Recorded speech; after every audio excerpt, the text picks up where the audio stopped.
Hello, but it's the Midlands Outdoors. Welcome back to exploring the Black Country. Here at Hawne colliery in Halesowen on an evening.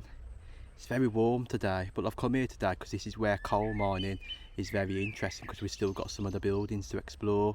It's been derelict for years. Got all the grounds. I'm going to show you much of the grounds right away at the back, where all the coal slopes are and where the tramway went over to the river stour.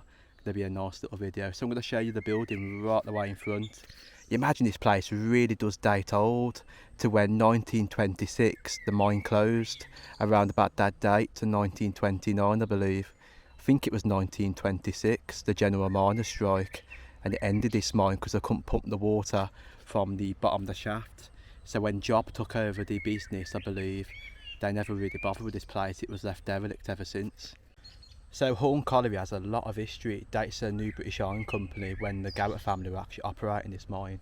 You imagine how far it really does date back. And you know, coal mining in the Black Country was very prosperous back in those old days.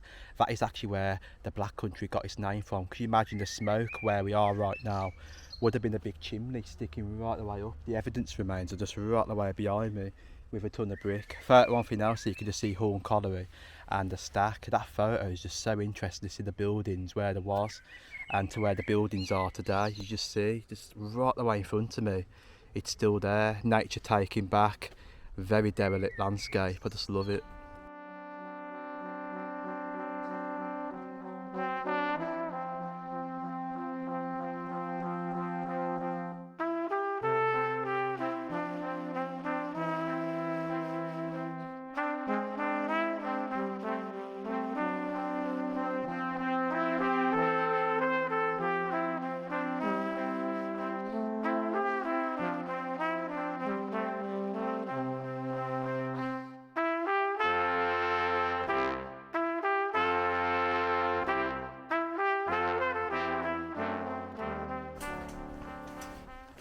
Right, here we are. This is Hawne colliery. Wow, this is actually one of the buildings. Right the way in there is a massive wheel sticking right the way up. As you can just see, check out that wheel right the way at the top. Just imagine how many times that wheel's been used. Even to the sides, there's just so many interesting features within this building. But the roof is just so old. I'm not going to enter it because I've noticed that it's very unsafe. And obviously the gap is very small to go all the way through. But it's just nice to see the buildings from the outside, where you can actually walk by and to see right the way into them. A few tiles missing right around top of the roof. But how cool is to see these buildings just left here. So much history. But that's actually one of the mine buildings here. So just journeying around the corner, you've even got the fan house, which is right the way here. Many coal mines had fan houses like these. And you see this side of this building here, where you had all the glass windows, what was in there. Just absolutely so cool. There's a big wheel on top of there. I can just see it sort of sticking right the way out. So right, this is one of the fan houses. As you can just see, you can smell very moist into here. But round that corner used to be a big massive fan that used to operate oxygen into the mine. It's known as a Gilbert fan house. You see how big it is, all the mould, what's on top of there. Very dark, very cold into here. I believe there is a mine shaft that's down onto there as well. I might be able to show it you if we get in. Right, very dark. But you can see right the way there will be a mine shaft just right the way down to the bottom. You see the entrance filled in with soil. But the fan house there would have been like a big wheel that used to operate right around the corners. But you can just see the big round entrance going right the way in. Once more, it is really cool to see this. Another sense of industrial past. Very old. Imagine this should be really in the Black Country Museum, not just lying here to decay. So old. So there is workshops, but it's completely overgrown. You just see how all the nature's really taken back on this place. I remember years ago when I was in college, this place to look so different. There used to be some glass windows in there. There even used to be stuff in the workshops. When I used to go in there used to be stuff on tables. There used to be some glass in there. I know one person who'd done this place, Upper Level Productions on YouTube. If you do search him up, you will see him explore this place. It was very much intact, and it was interesting to see how it's changed from then to now. But it's really cool to see this farmhouse. Let's go down to the bottom. We've got the other parts to explore down there. We've got the little coal hills, and I will show you where the tramway used to go over back in the old days. But I must say, this one's the cool building. I love this one, I really do. That wheel, wow. There we go. But the view from this one is crazy how tall this engine house really is. But wow, check out the angle from here. Pipe sticking right the way out. How old that pipe is. And then once more, the windows from that side there. Down you've got the workshops right the way to the bottom. Really cool. But just coming right the way down, you can just see the path what I'm just walking on. This is actually where the stack actually used to be. Brick walls, more bricks there. So some of this brick was actually where the stack was situated. Can just see a piece for the stack right the way here. I believe that's from the stack. So you will find quite a lot of interesting stuff over here. Odd metals, but you can just see even more sticking out right the way there. It's just absolutely so much hidden over here. Right, let's get to the bottom, because the bits what we want to go to are back down the road by the River Stour, then all the way down. So right, here we are. This is the grounds for the back end of a colliery. So there is a footpath that goes right to the bottom on the other side. There is a footpath on the main road saying you can come to the back end of here to come back out opposite the Sheila Road. So right, if we just cycle a little bit on. Right, it's got to be careful over here. I know they've actually burnt cars over here numerous times before. So there could be a lot of glass or maybe even nails sticking right the way out. So it's only just a short cycle. All the burnt cars down there. So there's actually one burnt car. It's been here for such a long time. Zooming in. Wow. If anybody knows what type of make that car is, then drop it in the comments. Everybody be interesting to know. Just looking by the shell of it. It's really hard to identify unless it's, I don't know, is it some sort of Peugeot? Could be wrong.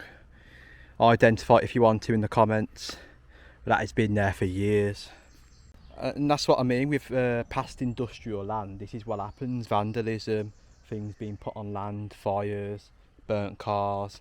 There was not just one, but there was actually 8 of them during the lockdown. I remember coming over here once and seeing 8 burnt cars, all lined up here, going right the way to the top. But this is a little interesting spot though, because you can just see some parts of the little coal hills right the way to the back, where you've got the main road, which is just sort of going down. So that will go all the way down to the gun barrel. But I could imagine back in the old days when the mine was operating, the coal hills used to be bigger than this.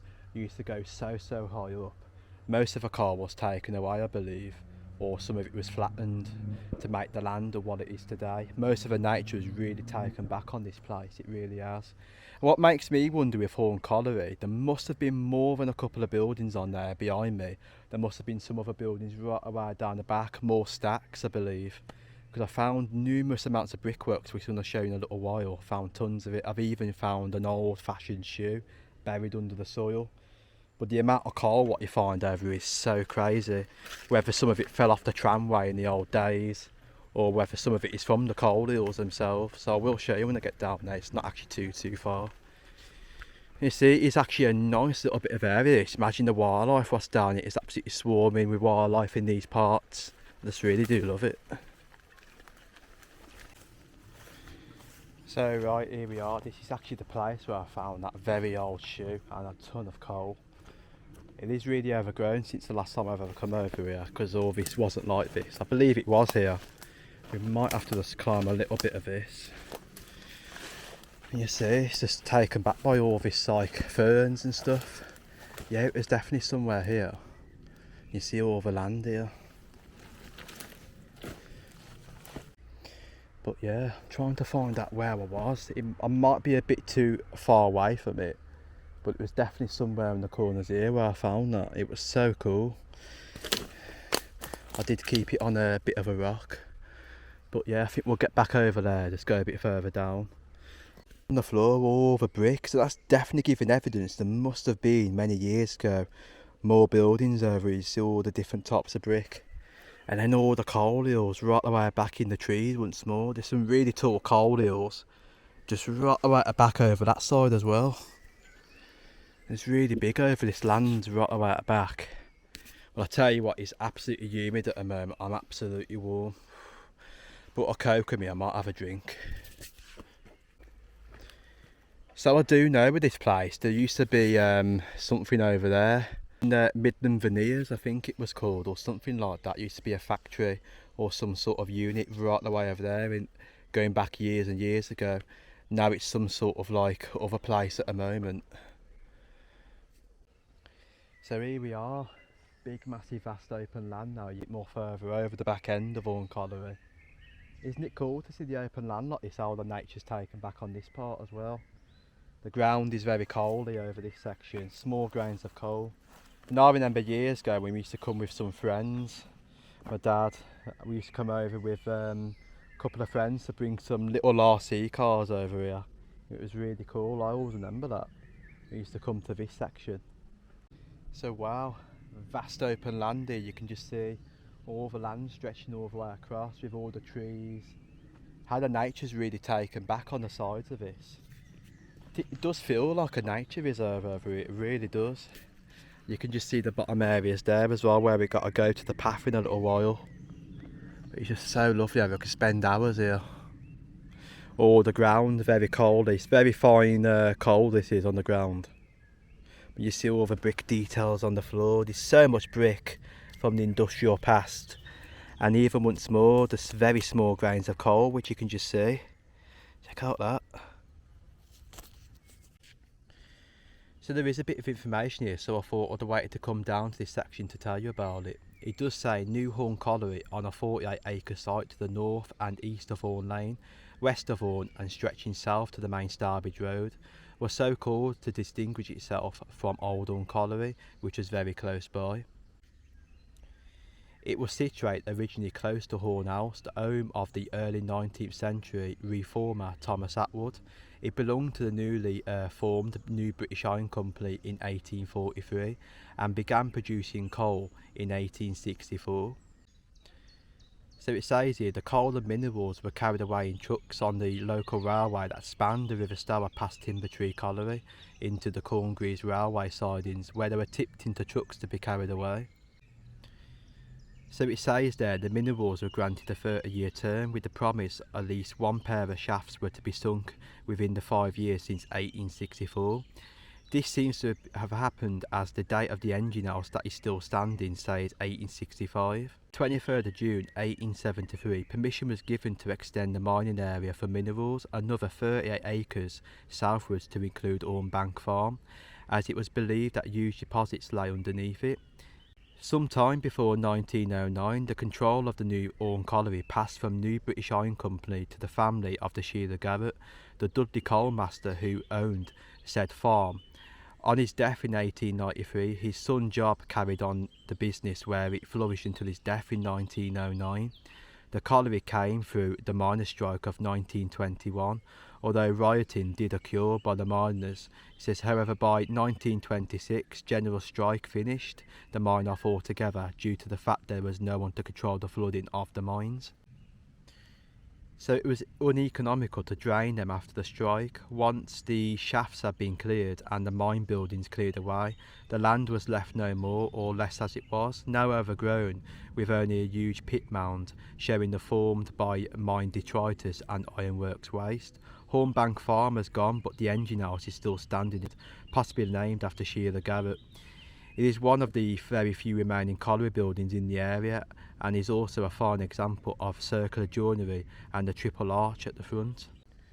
So it is very interesting to see the history of the place. I mean, how far this really does date back. Just imagine how hard it was to mine here. All this was big massive coal mounds going right the way to the back. It makes you wonder, where did most of the coal even go to after the mine closed? Because I think there was actually more than what was here. And even Hawne Farm is very interesting. That's actually another place which was really old and vanished after a while. Hawne Farm was situated not too far away from here, just at the back where the buildings are, a bit close, and it's actually a bit closer to Hawne Park, which is by me. But a lovely place, I just really do love it. But what I'm going to do now is show you where the old tramway used to go over to the River Stour. There is actually little bits of coal on the floor there once more. And I've just been sitting here, I've noticed quite a lot of coal here, just onto the corners, tons of it. So much on the floor when you look at it very carefully. But I tell you what, I'm going to sit here for a little while, enjoy the views and drink a can of Pepsi, well deserved.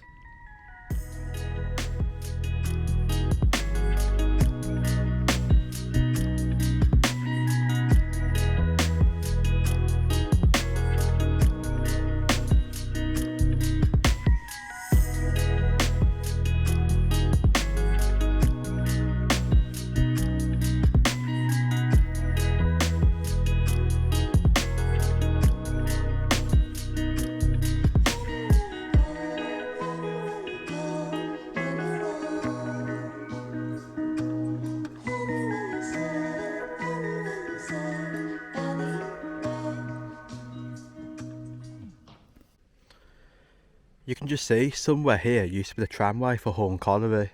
Got massive coal mounds right the way to the top up there, very steep up. You see the coal at the bottoms here, even there onto the corner. But if we just ride down, somewhere here is where the tramway used to come all the way down, if I can try and find it. I know it's very close here somewhere, but what I might actually do now in a little while is get the Ordnance Survey maps up and assess where it was. So right, I've just looked at the Ordnance Survey maps, picture one for you now. You can just see the viaduct and also Bell Vale tube works in the very old days. So the tramway used to be a bit closer right away to the bottom before you come out. So let's go and cycle down there and see if we can actually find it. So right, this is very interesting. Check out this. If I can get a bit closer to show you, I've just found all this. Now I don't think this is where the tramway was. It's right the way over there, so there would have been some more little brick workings over there, I believe, some old brick on the sides. But I've just found this, which is really interesting. See, a lot of brick, what's fell down from the side, absolutely tons of it. Right the way there, right there. So what is that brick from? There's even more brick. That is cool. It makes you wonder what half this is actually from over here. So I do know there possibly could have been more very old buildings over the sides here somewhere. If we just journey back on, it could be somewhere down there towards the bottom bit. So right, let's just keep carrying on. So right, I think the tramway was actually situated here. You can just see the River Stour right away at the bottom. And I remember I was sitting down there on the video a while back. I was actually looking at where the tramway wall was actually situated, so I believe it was here. So where about it went from this section here, there's got to be some evidence remains somewhere. I don't know whether it went down on a slope. How did it actually go across the Stour? Was it a very long one from the size where we are now? It does really make you wonder, but it's definitely at this spot. Because where we're standing, it's really tall up. So the bridge remains at the bottom. It seemed very low down towards the Stour. But where we are is tall up. So did this amount actually used to be when the colliery was operated, or did this ground actually used to be a bit more shorter? It does really make you wonder. But you can just see, coming all the way down, there is brickwork somewhere. So yeah, I probably could be right. Check out this. Only close by me, I've just found this. Wow. I think this is from the tramway. It's very big. It's the size of it right the way there.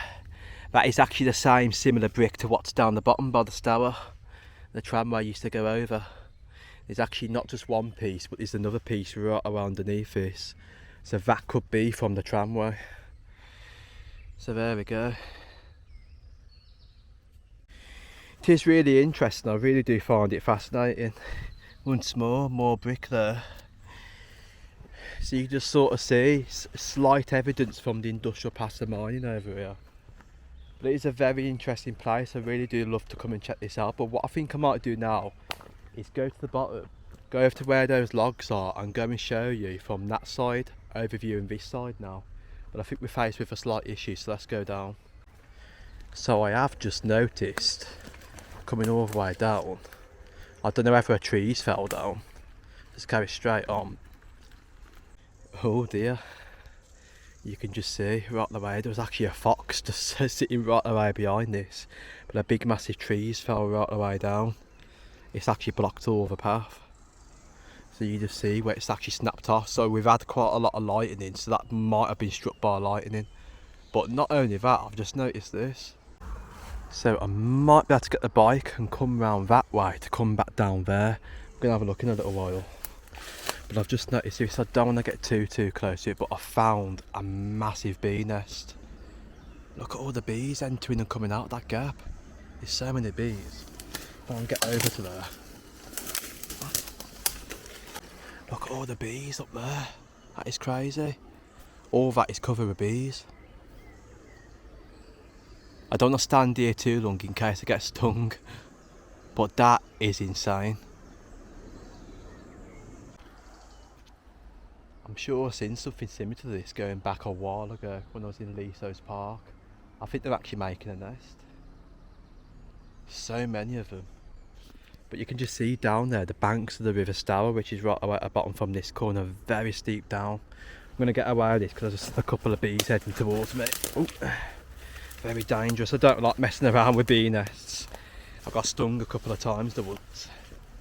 So here we are on the other side now. You can just see where we was. You've got the tramway, brick wall, just right around the corner. I don't know if you'll be able to see it. Right the way there, what I was mentioning, going all the way down. You've got the River Stour right the way there. So it makes you wonder, how high was the tramway? Was it the height of that going all the way across? Could you see how high up we really was? We was right up there where I'm pointing, right at the top. But you can see, zooming out, how steep that is, pointing all the way down to where the River Stour is down there. It is very interesting. So there you go, there's the old remains of Hawne colliery and also the parts of the grounds over the back. Well, it is nice over here, the little bit of the Corngreave section what goes up to Halesowen Park. I could spend hours here, it's really lovely, full of wildlife. You imagine that tramway goes all the way past there in the old days, loops round by Timbertree colliery and then carries on. You've even got more old tramways. There's one down Belvale that used to serve to Whitley colliery years ago. So you really do find quite a lot of old stuff when you're looking for it. So there we go, a shorter explore in the Black Country. I hope you've enjoyed that one. Hit the like and hit the subscribe button and stay tuned for more. The Midlands Outdoors out. Going to go and enjoy a nice cycle around Halesowen Park now and head home.